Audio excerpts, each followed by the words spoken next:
पुराने ज़मानों की बात है। कोहे काफ के दामन में वाक़ई एक छोटी सी बस्ती में एक बूढ़ा लोहार रहता था। उसका इकलौता बेटा आतिश अपने नाम की तरह तेज तर्रार और ख्वाबों का असीर था। बूढ़ा बाप दिन भर भट्टी की आग में झलसता और लोहा कूटता ताकि 2 वक्त की रोटी कमा सके। मगर आतिश की नज़रें हमेशा शाही महल के ऊंचे बुर्जों पर जमी रहती थीं, जहां शहजादी मेहरुन्निसा का मस्कन था। एक सर्द शाम जब भट्टी के शोले ठंडे हो रहे थे, आतिश ने अपने बाप से एक अजीब और खौफनाक फरमाइश की। बाबा, मुझे एक ऐसी शमशीर आबदार बना कर दें जिसका फौलाद आईने की तरह चमके और जिसकी धार इतनी कातिज हो कि हवा के रुख को भी 2 हिस्सों में तकसीम कर दे। बाप ने बेटे की आंखों में एक अनोखी दीवानगी देखी और हफ्तों की मेहनत के बाद अपने पसीने और लहू की तपिश से वो खंजर तैयार किया। लेकिन जैसे ही खंजर आतिश के हाथ में आया, उसके अंदर का दबा हुआ लावा फट पड़ा। उसने उसी खंजर की नोकें अपने बूढ़े बाप के सीने पर रखी और निहायत सख्त लहजे में बोला, अब्बा, अब आप इसी वक्त बादशाह के दरबार में जाएंगे और मेरे लिए शहजादी मेहरुन्निसा का हाथ मांगेंगे। याद रखिए, अगर आप रिश्ता लिए बगैर लौटे तो ये ज़मीन आपके लहू से रंगीन हो जाएगी। बूढ़ा बाप बेटे के इस नए और वहशी रूप को देखकर सकते में आ गया। वो जानता था कि बादशाह के दरबार में एक अदना कारीगर की हैसियत एक तिनके के बराबर भी नहीं, मगर बेटे का जुनून मौत से भी ज़्यादा खौफनाक था। लोहार जब दरबार शाही में पहुंचा और कांपती आवाज़ में शहजादी का रिश्ता मांगा तो पूरे दरबार में एक सन्नाटा छा गया, जो अगले ही पल कहकहों में तब्दील हो गया। बादशाह का चेहरा गुस्से से सुर्ख हो गया और उसने जल्लाद को इशारा करना चाहा, मगर सल्तनत का आज़म वज़ीर, जो निहायत मक्कार और चालाक अकल का मालिक था, फ़ौरन आगे बढ़ा और बादशाह के कान में बोला, आलीजा, इस मामूली शख्स को कत्ल करके हम इसे मज़लूम बना देंगे।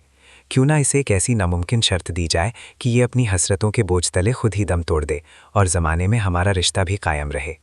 वज़ीर ने लोहार की तरफ देखकर ऐलान किया, मियाँ लोहार, अगर तुम्हारा बेटा आतिश 1 साल के अंदर कोई ऐसा अजीमो शान मौजज़ा दिखा दे जो ना इस धरती ने देखा हो और ना किसी इंसान ने सुना हो, तो शहजादी मेहरुन्निसा का निकाह उससे कर दिया जाएगा।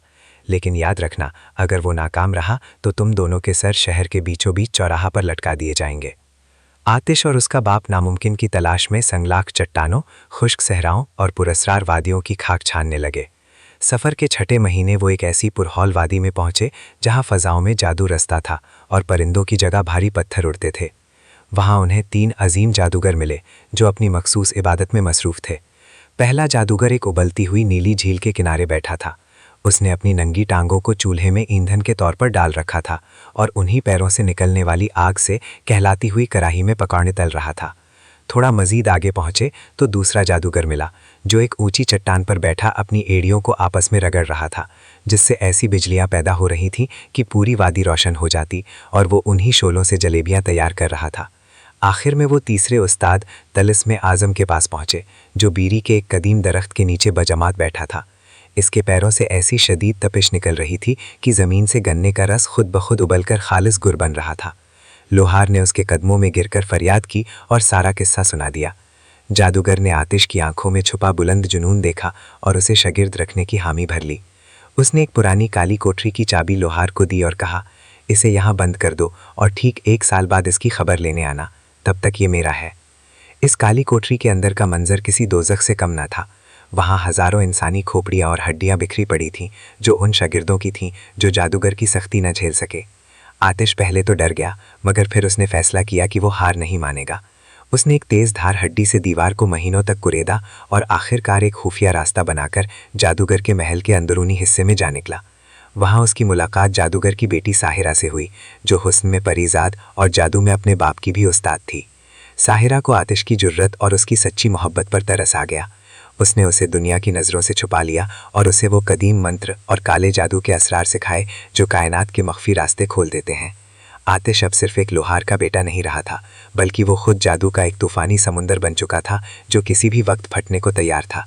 जब 1 साल बाद बाप वापस आया तो साहिरा ने आतिश को जादू के ज़रिए एक मुर्दार यानी डेड की शक्ल दे दी।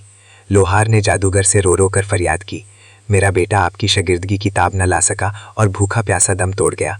मुझे सिर्फ उसकी हड्डियां दे दें ताकि मैं उन्हें अपने पुरखों के कब्रिस्तान में दफन कर सकूं। जादूगर ने हकारत से उसे इजाज़त दे दी। साहिरा ने रुखसत करते वक्त आतिश के कान में नसीहत की, ए आतिश, मेरे बाप का जादू बहुत गहरा है। अपनी ताकत को कभी दौलत कमाने का जरिया ना बनाना, वरना वो तुम्हारी खुशबू सूंघकर तुम्हें नेस्तो नाबूद कर देगा। लेकिन वापसी के सफ़र पर बाप की हालत और फाका मस्ती देखकर आतिश का दिल पसीज गया और उसने साहिरा की नसीहत भुला दी। उसने जादू से एक निहायत खूबसूरत नीलगुन बैल का रूप धरा ताकि बाप उसे बेचकर कुछ कमा सके। बाप ने उसे बेचा और काफ़ी अशरफियाँ कमाई। मगर जब दूसरी बार आतिश ने एक अजीमुशान 9 हथिया ऊँट का रूप धरा तो बुरा जादूगर, जो सब जान चुका था, एक फ़कीर के भेस में आ गया। उसने ऊँट की भारी कीमत अदा की, मगर उसकी नकेल यानी रोप लेने पर जिद की। लोहार ने मजबूरन नकेल जादूगर के हाथ में दे दी और जैसे ही रस्सा उसके हाथ में आया, आतिश दोबारा उसकी कैद में आ गया। जादूगर ने जैसे ही आतिश यानी ऊँट पर जुल्मो सितम शुरू किया, आतिश ने अपनी आखिरी जादुई कुव्वत को इकट्ठा किया और एक सुनहरी कबूतर बनकर आसमान की बुलंदियों में उड़ गया। जादूगर फौरन एक भूरे से याह उकाब का रूप धारकर उसका पीछा करने लगा। आतिश अपनी जान बचाने के लिए एक नीले तालाब में सब्ज मेंढक बनकर जा छुपा, तो जादूगर ने फौरन लंबी चोंच वाला बगला बनकर पानी के एक एक कोने की तलाशी शुरू कर दी। तभी आतिश तालाब के किनारे मिट्टी निकालती एक लड़की की उंगली का चमकता हुआ याकूती छल्ला बन गया। जब जादूगर वहां भी पहुंचा तो लड़की की मां ने डर कर अंगूठी फेंकने को कहा। लड़की ने जैसे ही अंगूठी फेंकी, आतिश हवा के दोष पर उड़ता हुआ बादशाह के भरे दरबार में पहुंचा और सबके देखते देखते राजा के ताज के वस्त में एक नायाब हीरा बनकर जड़ गया। फकीर जादूगर दरबार में दाखिल हुआ और बादशाह से वो हीरा मांगने लगा। बादशाह ने जैसे ही अपना ताज उतारा और हीरे को हाथ लगाया, वो हीरा लाखों चमकते हुए मोतियों में तब्दील होकर पूरे फर्श पर बिखर गया और हर मोती एक अजीब धुन पर नाचने लगा। जादूगर ने गुस्से में आकर एक देव कामत स्याह मुर्ख का रूप धरा और उन मोतियों को बड़ी तेजी से चुगने लगा ताकि आतिश का कोई निशान बाकी ना रहे। आईने उसी लम्हा दरबार की फजा एक दहशतनाक गरज से गूंज उठी।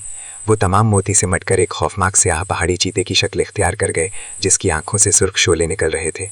चीते ने एक ही छलांग में मुर्ख की गर्दन दबोच ली और उसे वहीं ढेर कर दिया। एक दर्दनाक चीख के साथ जादूगर का वजूद धुएं में मिलकर हमेशा के लिए फना हो गया। पूरा दरबार इस तिलिस्म को देखकर हैरत से गूंग खड़ा था। आतिश अपने असल इंसानी रूप में वापस आया। उसके चेहरे पर अब फतेह का नूर था। उसने बादशाह की तरफ देखा और निहायत संजीदगी से पूछा, आलीजा, क्या आपकी पूरी सल्तनत में आज से पहले किसी ने ऐसा हैरत अंगेज करिश्मा देखा है? मेरी शर्त पूरी हुई। अब शहजादी महरुन्निसा का हाथ मेरे हाथ में दीजिए।